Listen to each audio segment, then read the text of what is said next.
여러분, 우리가 지금 이제 마태복음을 살펴보고 있지요. 그래서 우리가 오늘 읽은 본문 말씀이 예수님께서 산에 올라가셔서 무리에게 하신 말씀들입니다.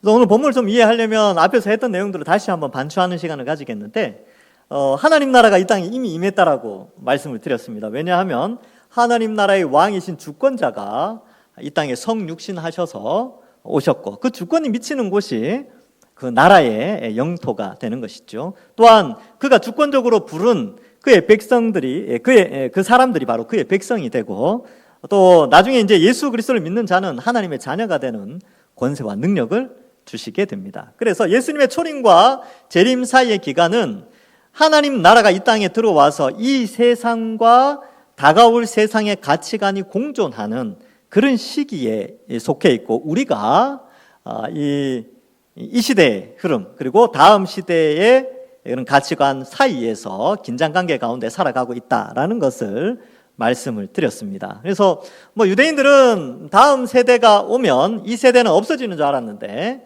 막상 성경이 제대로 성취될 때 보니까 다음 시대와 이 시대가 공존하는 시대가 있다는 것이죠. 그래서 하나님은 직선적인 인류의 역사를 세 부분으로 나누세요. 창조부터 그리스도의 초림까지, 그리고 그리스도의 초림부터 재림 사이의 기간, 그리고 그리스도의 재림부터 영원한 하나님 나라, 이렇게 이제 세 부분으로 나누는데, 우리는 두 번째 시대, 예수님의 재림 직전에 지금 살고 있지요. 언제 오실지는 아무도 모릅니다. 그러나 주님 오심을 소망하면서 우리가 신앙생활을 하는데, 이러한 그리스도의 초림과 재림 사이에 이 시대의 가치관이 여전히 공존 있으면서 하나님 나라의 가치관으로 살아가는 우리에게 예수님께서 교훈을 해주시는 것이지요.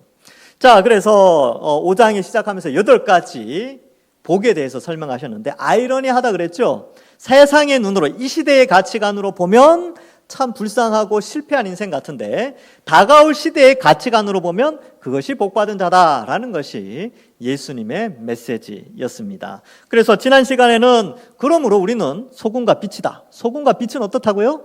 우리 세상의 눈으로 볼 때는 참 실패한 인생처럼 보여요. 가난하기도 하고 애통하기도 하고, 또 온유해야 하고 긍휼히 여겨야 되고, 마음이 또 청결해야 돼요. 또 의를 위하여 의에 줄이고 목도 마르고요. 또 화평케 해야 되는 수고도 있고, 의를 위하여 박해까지 받는 그런 존재인데, 그러한 삶이 바로 빛과 소금의 삶이다. 이것을 살펴봤죠. 근데 예수님께서 또 말씀하세요. 구약에 있는 말씀들을 폐하러 오신 게 아니라 온전하게 하려고 왔다. 결국 그 온전하게 하심으로 말미암아 우리가 완전한 의를 획득하게 되었다라는 것을 지난주에 살펴보았고요. 예수님은 또한 율법의 조항들에 대해서도 재해석하시면서 이 온전한 하나님의 뜻이 무엇인지 가르쳐주고 있습니다. 오늘 본문 말씀이 바로 그 내용이지요.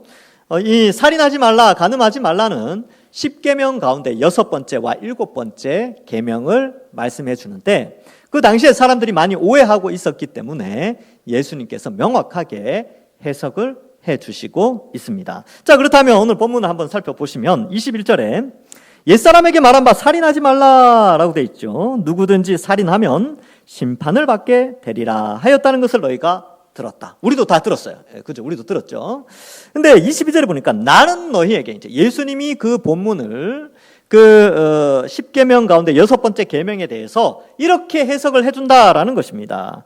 형제에게 노하는 자마다 심판을 받게 되고, 형제에 대하여 나가라 하는 자는 공회에 잡혀가게 되고, 미련한 놈이라 하는 자는 지옥불에 들어가게 되리라, 이렇게 되어져 있습니다.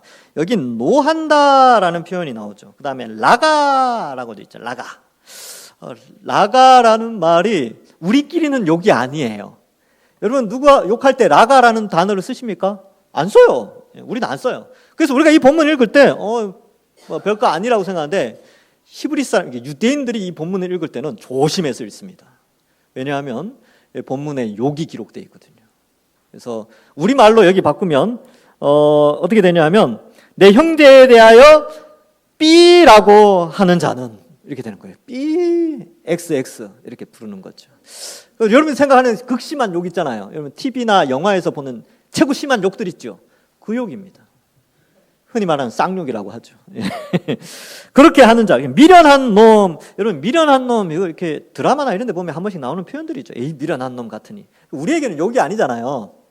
근데 이 단어가 히브리 사람들에게는 아주 큰 욕입니다. 이 라가는 원어를 그대로 이렇게 음력을 풀이했어요. 라카, 히브리어로 라카, 헬라어로 라카라고 되어 있는데 그게 되어 있고, 미련한 놈은 모로스입니다. 모로스.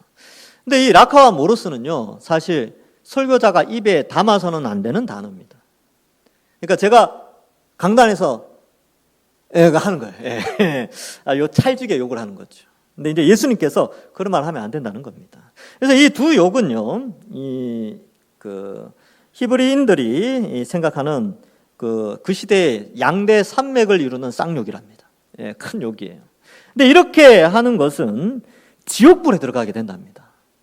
그러니까 여러분, 우리 생각해 봐야 돼요. 우리 그리스도인들은요, 욕을 찰지게 잘하시면 안 돼요. 그러니까 세상 사람들이 우리 보고, 야, 저 사람 참 욕 참 찰지게 잘한다, 구수하다, 이런 말 들으면 안 됩니다. 왜냐하면 그리스도인들의 입에서 나오는 것은요, 우리가 이 욕을 하는 것이 이게 자연스럽다고 생각하는데 그렇지 않아요. 그러니까 특별히 여기에 보면 형제에게라고 돼 있어요. 형제에게 욕을 하면 안 돼요. 그래서 이게 거친 말을 하면 안 되는 것이죠. 첫 번째는 노해서도 안 된다. 이거 화를 내어서도 안 된다라고 표현을 합니다. 왜 그런지 제가 좀 설명을 해드릴게요. 여러분, 우리가 한 형제 자매지 않습니까? 그렇죠? 우리가 예수님을 믿으면 어떤 일이 벌어지냐면 우리가 이 그리스도 안으로 들어가게 됩니다. 그림 생각나십니까? 아담 아래에 있다가 그리스도 안으로 들어갔죠. 그럼 우리는 그리스도를 머리로 하여서 그리스도의 몸된 지체가 되었어요. 근데 그리스도의 몸된 지체인 한 형제 자매에게 쌍욕을 했다. 그럼 누구한테 하는 겁니까? 그리스도의 몸에게 욕을 하는 거예요. 결국 그건 뭐예요? 그리스도에게 욕을 하는 거죠. 그러면 예수님한테 욕하는데 누가 심판에서 면제될 수 있겠습니까? 하나님을 욕하는데.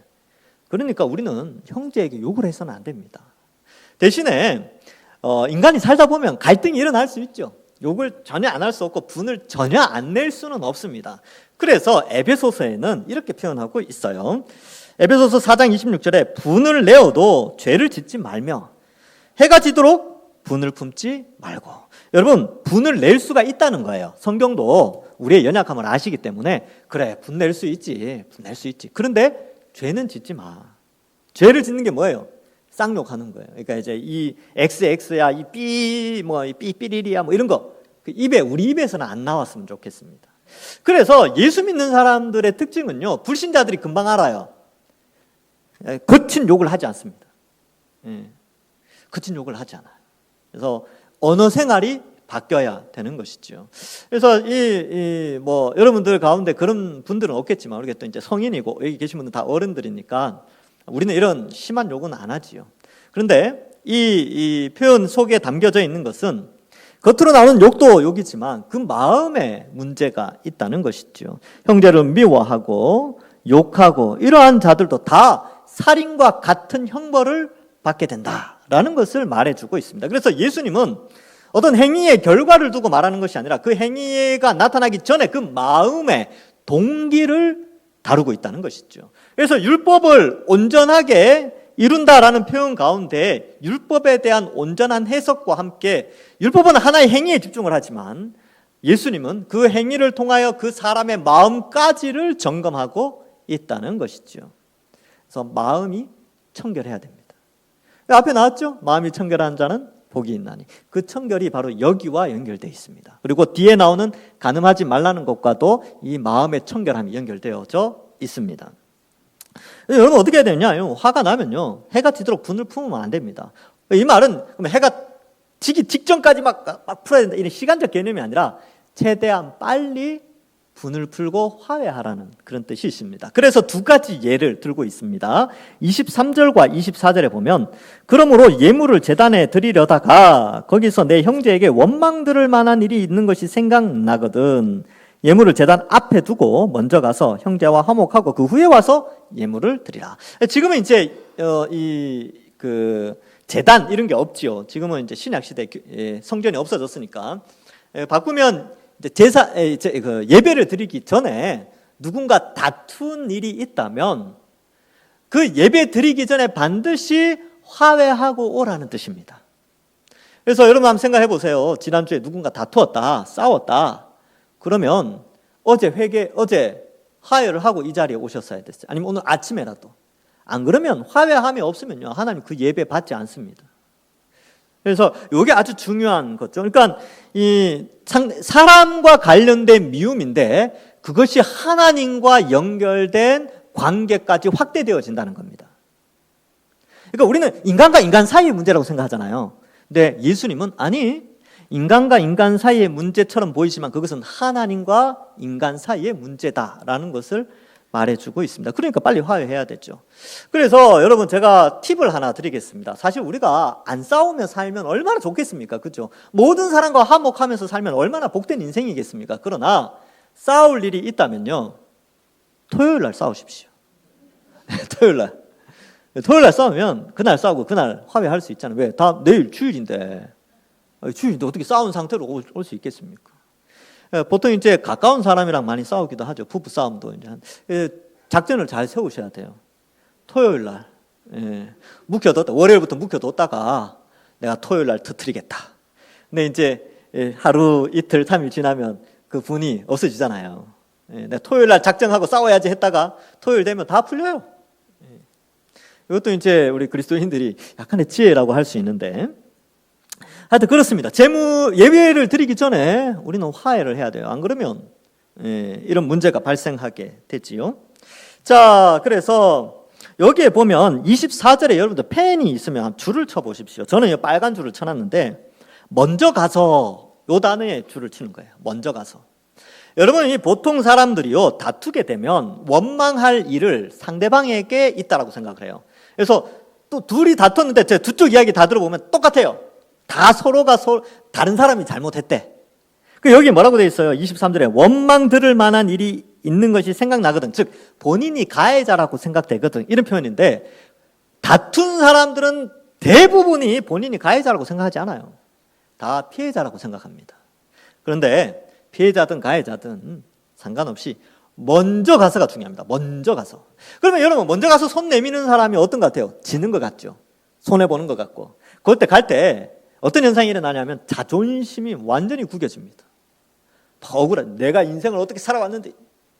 근데 그걸 숙여야 돼. 먼저 가야 되니까. 내가 잘못했다. 잘못한 것도 없는데 내가 먼저 잘못했다. 손 내밀어야 되는 거예요. 억울하지요. 손해보지요. 근데 그게 먼저 가서의 의미예요. 그래서 먼저 안 가면 화해 못하죠. 하나님 그 예배 안 받으십니다. 그러니까 지는 것이 이기는 거예요. 지는 것이 이기는 것이고 손해보는 것이 이익 보는 겁니다. 그래서 형제와 화목한 후에 예물을 드려라.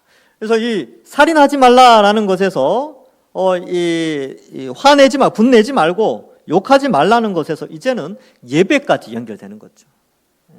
그러한 삶은 남을 미워하고 또 살인의 마음을 가지고 혹은 미워하는 마음, 이런 것들이 예배를 방해한다는 것을 말해주고 있습니다. 먼저 가서 손 내미는 거 마음에 통증이 있습니다. 근데 감내하셔야 됩니다. 그리스도인이기 때문에. 왜냐하면 우리는 하나님 나라의 백성이잖아요. 이 세상에 속한 사람들이 아니에요. 하나님 나라의 가치관을 가지고 이 세상을 살아가기 때문에 우리는 그래서 먼저 손해보고 먼저 손을 내밉니다. 이러한 삶이 빛과 소금의 역할이고 앞에 나오는 팔복의 그 아이러니한 삶을 살아가는 예수 믿는 자의 삶이 되는 것입니다. 그래서 여러분들 이렇게 먼저 가서 화목하는 것은 목회자나 신앙이 깊은 선교사님들이나 이런 분들이 하는 걸로 생각하는데 아니요. 신앙이 깊고 낮음보다는 그냥 우리가 하는 겁니다. 자, 그래서 25절과 26절에 또 다른 예를 하나 들고 있습니다. 이거는 이제 재판장에 가는 길에 일어나는 일이에요. 너를 고발하는 자와 함께 길에 있을 때 급히 사화하라. 그 고발하는 자가 너를 재판관에 주죠. 그리고 옥에 가두고 그렇게 된다는 거예요. 손해를 보게 되죠. 26절에. 이 재판하는 그 과정이 어떤 제목으로 재판하는지는 정확히 알지 못하지만 26절에 보니까 네가 한 푼이라도 남김없이 다 갚기 전에는, 이런 표현으로 봐서 어떤 금전적인 문제로 고발을 당했을 때를 의미하죠. 그럴 때는 그럴 때든지 어쨌든 어떠한 이유에서든지 고발을 당하게 되면요, 급히 사화해야 됩니다. 여기 급히라는 단어에 줄을 치십시오.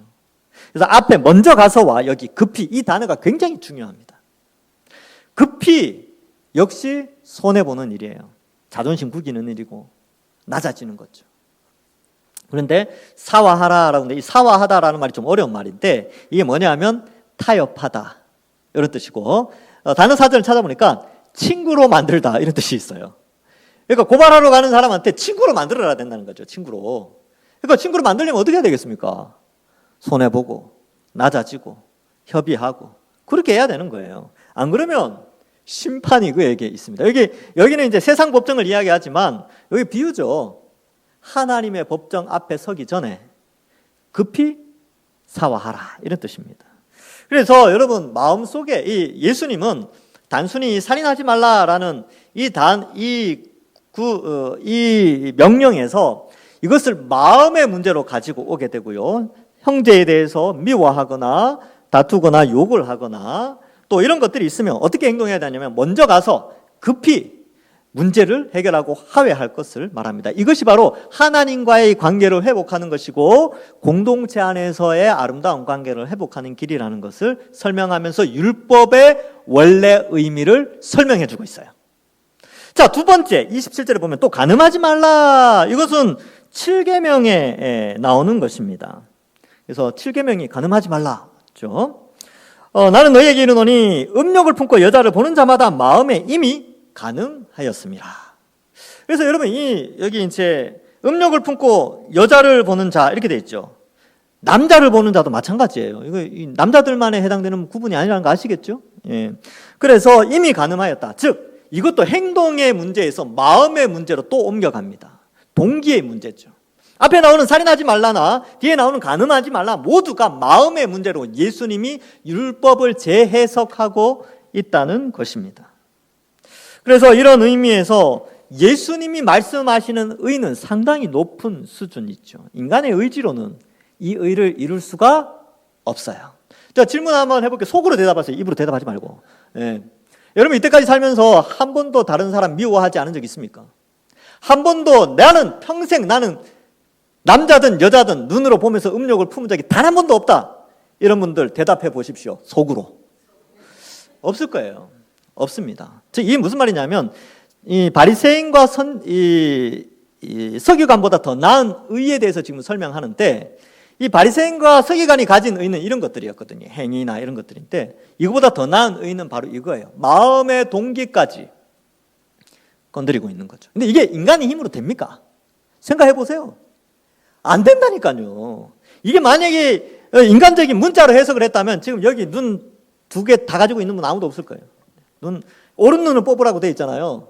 오른 눈 뽑으면 왼눈은 그럼 가만히 있습니까? 왼눈이 또 다른 거 쳐다본다니까요. 예. 눈 이거 빼요. 눈 2개 다 뺀다고 마음에 음욕이 안 생기겠습니까? 생긴다니까요. 왼손, 오른손 다. 아니요. 마음은 이게 겉에 뭔가를 잘라낸다고 해서 마음까지 움직여지지 않아요. 예수님이 그러면 왜 이런 표현들을 썼을까? 5장 29절에 보면 만일 내 오른눈이 너를 실족하게 하거든, 또 30절에 내 오른손이 너를 실족하게 하거든. 오른눈, 오른손이 오른쪽을 쓴다는 것은 아주 몸에서 가장 소중한 부분을 의미하거든요. 근데 그것이 범죄케 하거든 가장 소중한 것이라도 잘라낼 수 있는 결단을 우리에게 요구하고 있는 것입니다. 진짜 눈 빼라 이런 뜻이 아니고 눈을 통해서 보면서 죄를 짓기 때문에 죄를 지을 수 있는 채널들을 잘라내라는 뜻입니다. 음욕을 품을 수 있는 채널들을 끊어내야 되는 것이죠. 무엇이 있을까요? 오늘날 여러분들 그래서 그 불륜 드라마 이런 거 즐겨보시면 안 됩니다. 그게 보면서 마음에 아이고 나도 저런 삶을 살아봤으면 이런 생각이 든다니까요. 예, 그렇잖아요. 이게 드라마 좋아하시는 분들. 영화도 마찬가지예요. 영화도 보면 이렇게 성경에서 말하는 안 좋은 간음하는 부분들을 영화는 아주 아름답게 묘사를 해요. 그런데 그것도 자꾸 보면 물든다니까요. 그러니까 보면서 죄를 짓게 하는 것이지요. 그러니까 이러한 것들에 대해서 그러한 죄를 유혹하는 것들에 대해서 차단을 해야 된다 이런 뜻입니다. 그래서 예수님도 아주 극단적인 비유를 쓰고 있는 것이지요. 자, 그래서 우리도 한번 생각해 봐야 하는 것입니다. 하나님 나라의 백성이 행해야 되는 율법의 의라는 것이 뭘까? 그것은 결국 마음으로 들어가는 거예요. 마음까지 깨끗해져야 되는 것이죠. 그러면 이 본문은 아까도 말씀드렸다시피 앞에 나왔던 마음이 청결한 자는 복이 있나니 여기와 연결되는 본문입니다. 그러니까 이 팔복의 내용이 그래서 의미가 있어요. 자, 한번 같이 읽어보겠습니다. 마태복음 5장 8절 자막을 한번 볼까요? 마태복음 5장 8절입니다. 마음이 청결한 자는 복이 있나니 그들이 하나님을 볼 것이미요. 아멘. 예, 이렇게 깨끗해야 됩니다. 형제를 바라보면서 미움이 아니라 사랑으로 대하고, 또한 누구를 바라볼 때 음욕이 아니라 존중의 마음을 가지고 사는 것이지요. 자, 그런데 이러한 이 29절과 30절의 예를 통하여서 이러한 간음에 대해서 정의를 다시 내리고 있죠. 그 다음에 31절과 32절은 같은 맥락에서 또 다른 하나의 형태를 설명하고 있는데 이혼에 대한 부분을 재정의 내리고 있습니다. 그래서 이 부분에 대해서 사실 교회에서 오늘날 많이 설교되어지지가 않고 있어요. 근데 이제 저는 이제 본문을 진행하니까 해야 되고, 또 잘 들어보시기 바랍니다. 이 가운데 상처가 있는 분들도 있어요. 그러나 그것을 정죄하는 것이라기보다는 얼마나 큰 상처가 있었을까라는 생각을 품고는 있습니다. 그러나 또한 하나님은 이 부분에 대해서 우리가 어떠한 지식을 갖추기를 원하는지에 대해서 우리가 알 필요는 있어요. 그래서 같이 한번 살펴보겠습니다. 또 일러스되 누구든지 아내를 버리려거든 이혼 증서를 줄 것이라 하였으나 나는 너희에게 이르노니 누구든지 음행한 이유 없이 아내를 버리면 이는 그로 간음하게 함이요 또 누구든지 버림받은 여자에게 장가드는 자도 간음함이니라. 이렇게 기록하고 있죠. 여러분, 이것은 먼저는 2000년 전에 유대 사회의 율법에 대한 오해, 지금 이제 10계명에 대해서 앞에서 2개를 다뤘는데 간음하지 말라라는 7계명을 가지고 또 다른 율법 조항을 가지고 와서 설명을 하고 있습니다. 이 내용은 신명기 24장 1절부터 4절의 내용인데 이제 1절부터 4절의 본문을 제대로 이해해야 되는데 2000년 전의 바리새인과 서기관들은 1절부터 4절을 이해한 것이 아니라 1절과 2절만 갖다 쓴 거예요. 그러니까 말씀을 오해한 것이죠. 자, 살펴보겠습니다. 신명기 24장 1절부터 4절. 사람이 아내를 맞이하여 데려온 후에 그에게 수치되는 일이 있음을 발견하고 그를 기뻐하지 않으면 이혼 증서를 써서 그의 손에 주고 그를 자기 집에 보낼 것이요 그 여자는 그 집에서 나가서 다른 사람의 아내가 되려니와 그의 둘째 남편도 그를 미워하여 이혼 증서를 써서 그의 손에 주고 그를 자기 집에 내보냈거나 또는 그를 아내로 맞이한 둘째 남편이 죽었다 하자. 그 여자는 이미 몸을 더럽혔은즉 그를 내보낸 전 남편이 그를 다시 아내로 맞이하지 말지니 이 일은 여호와 앞에 가증한 것이라. 너는 내 하나님 여호와께서 내게 기업으로 주시는 땅을 범죄하게 하지 말지니라. 이게 무슨 말이냐면 이런 거예요. 이혼을 해서 다른 사람에게 보내서 그 사람이 재혼을 하잖아요. 근데 그 재혼한 사람이 또 이혼 증서를 써서 이혼을 하고 혹은 그 사람이 죽게 되었는데 그 상황을 보고 첫 번째 남편이 다시 아내로 맞아들이는 것은 그 아내로 하여금 간음하게 하는 거라는 거예요. 근데 이것이 이스라엘 땅에서는 가증한 일이래요. 그럼 이 문맥이 신명기 24장 1절부터 4절의 문맥이 뭐냐면 그러니까 이혼하면 안 돼, 이 뜻이거든요. 그런데 이 바리새인과 서기관들은 3절과 4절은 잊어버렸어요. 1절과 2절만 기억하는 거죠. 1절과 2절은 뭐라고 되어 있어요? 이혼증서 써줘라, 다른 사람의 아내가 될 수 있다, 요것만 받아들인 거죠.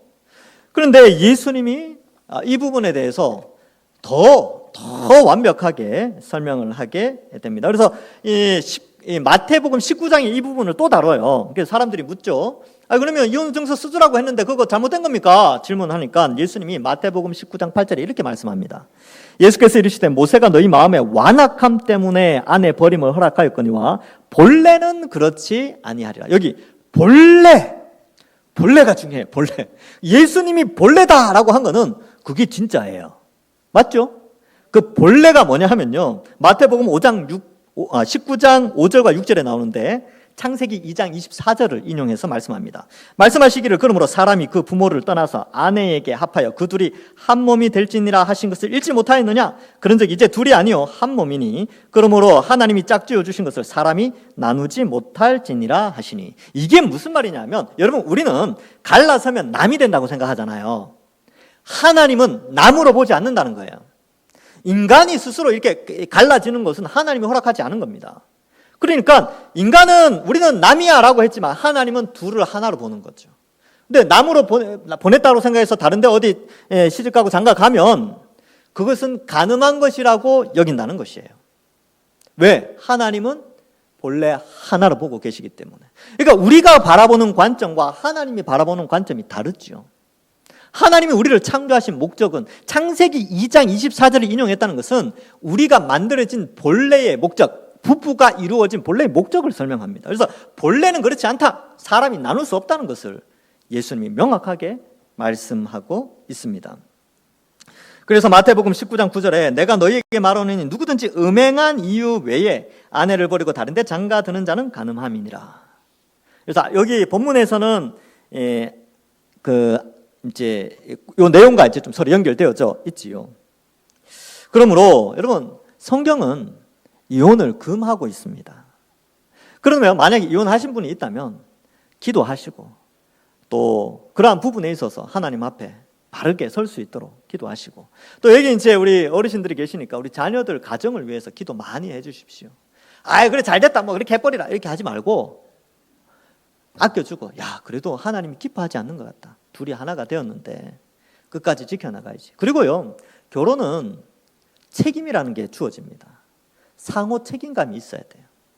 그래서 서로를 더 뜨겁게 사랑하고 아껴주고 인내하고 이해하며 살아가는 것이지요. 그래서 이 본문은요 사실 결혼의 의미를 더 깊게 이해하라고 아내를 남편을 더 깊게 사랑하라라는 의미에서 이 본문을 이해할 수 있습니다. 그래서 간음하지 말라라는 것은요 아내를 남편을 더 사랑하라는 뜻입니다. 간음이 뭐냐 하면요 부부 성적인 관계 부부 관계는 이 부부의 틀 안에만 있어야 돼요. 요 틀을 벗어나면 간음이 됩니다. 그래서 부부 관계가 아닐 때 그런 관계들 부부 관계를 맺고 있는데 다른 사람과 관계를 맺는다든지 이 모든 것들은 다 간음에 해당되는데 예수님은 마음까지도 간음해서는 안 된다라는 것을 말해주고 있죠. 그러면 여기서 이제 제가 생각을 해본 거죠. 그럼 예수님 믿고 나서 누가 살인죄를 안 저지르고 누가 간음죄를 단 한 번도 안 저질렀을까? 없다. 없다. 그럼 우리는 어떻게 살아가야 되는가? 그래서 성령의 인도하심을 받아야 됩니다. 성령이 우리 속에 오셔서 말씀을 통하여서 우리를 선한 길로 인도해 주시는 것이죠. 그러면 오늘 성령이 여러분들에게 무슨 메시지를 전달합니까? 오늘 본문을 살피면서 어떤 생각이 들어요? 내가 화해해야지. 내가 화를 이제 내지 않아야지. 자주 화내는 걸 고쳐야지. 남 미워하는 거 고쳐야지. 그리고 내가 누군가 싸웠다면 빨리 가서 내가 화해해야지. 그런 마음을 성령이 주시는 거예요. 그 다음에 간음의 문제들 이러한 것들에 대해서 오늘 본문을 살피면서 내가 그런 음욕을 촉발하는 것들에 대해서 결단하고 이제 채널들을 좀 끊어 나가야 되겠구나. 하나님 도와달라고 성령이 도와달라고 그렇게 하시면 되는 거예요. 그렇게 살아가는 거고. 그리고 혹 범죄한 것 있다면 반드시 회개하고 그렇게 살아가는 것이죠. 그것이 바로 성령의 인도함을 받아 살아가는 자들이 바로 바리새인과 서기관보다 더 나은 의를 살아가는 자들이고 또 여기에 나오는 이 마음의 문제까지 마음이 청결하게 사는 것은 결국은 성령의 인도하심이 없으면 불가능한 문제라는 것을 또한 우리는 인식하게 되는 것입니다.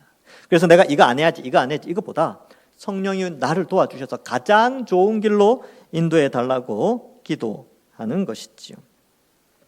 그래서 여러분들 제가 이제 한 가지 질문을 던지겠습니다. 혹시 여러분들 부부 관계 속에서 내가 조만간에 갈라서야지 이렇게 생각하시는 분들 있습니까? 오늘 본문을 통하여서 다시 한번 생각해 보시기 바랍니다. 하나님이 정하신 것이고 인간이 나눌 수가 없습니다.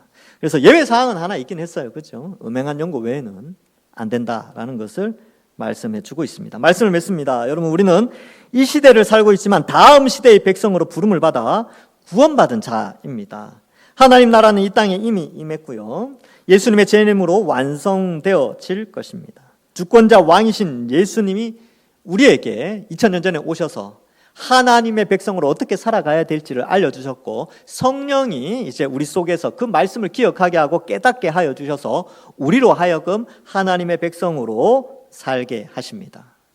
먼저 급히 손해 보더라도 손을 내미시고 끊어내셔서 절제하셔서 하나님이 기뻐하시는 그러한 삶을 이번 한 주간 사시고 성령의 인도하심으로 말미암아 또 그리스도의 형상을 닮아 이 땅을 살아가면서 하나님이 기뻐하시는 가정을 세우시고 하나님이 기뻐하시는 이웃과의 관계를 세우시고 하나님이 기뻐하시는 오히려 다른 사람을 이웃을 더 사랑하여 하나님 사랑도 함께 이루어 가시는 이웃 사랑과 하나님 사랑을 성령의 능력과 성령의 도우심으로 말미암아 온전하게 이 의를 이루어 가시는 모든 주의 백성들 마음이 청결한 자 되기를 주님의 이름으로 간절히 축원합니다.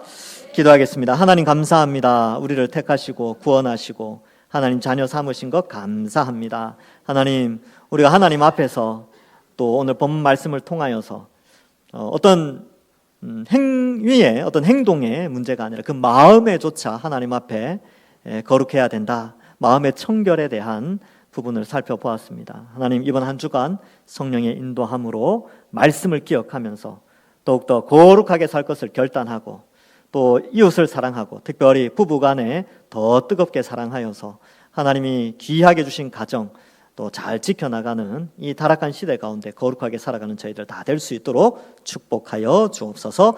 감사드리옵고 예수님의 이름으로 기도하옵나이다. 아멘.